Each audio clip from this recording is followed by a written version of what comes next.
ng feeling, no? Winning mo, kanina na pag-usapan yung best actor. Medyo maingay kasi kanina. Hindi, anong feeling? Of course, namnam ko. Kumbaga, ang sarap kasi hindi ko in-expect yan.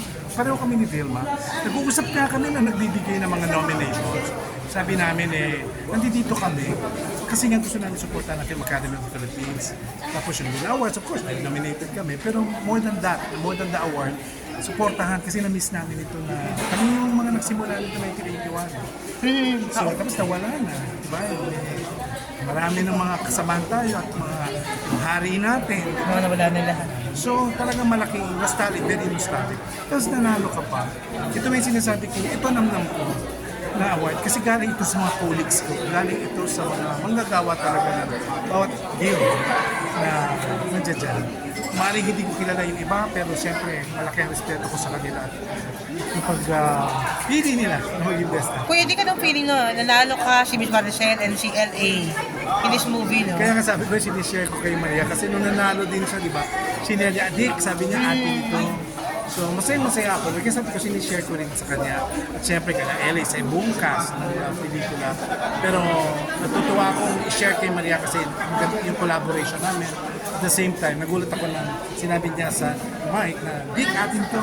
Oo nga po, oo nga po. Kuya, Dick, after this, anong gagawin natin proyekto? Meron akong mga scripts na pinadala katulad ng sinabi ko kanina sa inyo.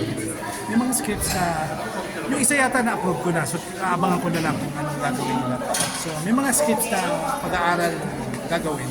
But for the meantime, meron kaming sitcom ni Aga Mula. Nakita nga po yan. TV5, yung The First Family. Yun naman, ang sayo kasi nagsama kami. Kamusta mong katrabaho si Tasha at si yung... Ang cute dun sa dalawang bata. Alam mo, para lang silang nasa bahay na. Kasi studio lang kami. At saka babae, yun ang maganda, mabait ng mga bata. Alam mo, magandang papapalaki ng magulang kasi alam mo naman yun, nag-aaral sila sa abroad. Pero alam mo yan, doon pa rin yung paggalang, respeto.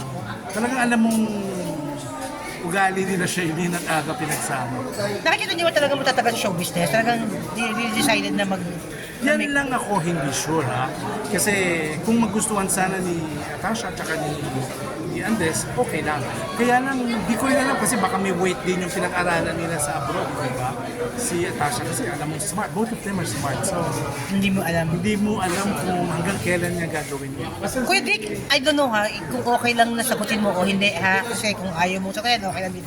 Kasi isa sa issue na nag-usapan ngayon nangyari kay Sandro, kay Mulak, ay familiar of that. Hindi ako pagbibigyan ng comment. Alam mo bakit? Okay. Ang prinsipyo kasi pag hindi ko alam ang issue, Okay. wala akong nalalaman, ayoko magsalita. Kasi hindi dapat ako magbigay ng opinion sa isang bagay na hindi ko alam. Ang nalalaman ko lang, mayroong demandahang mangyayari. Yes. Pero hanggang doon lang. Yung pangyayari, only them know. Sila Okay, yung right. nakakaalam. Kaya, pero narinig ko. Narinig mo. Hindi lang ako makabigay ng opinion. Kasi hindi kayo sure. Salamat po. Maraming Kuya Dick, salamat.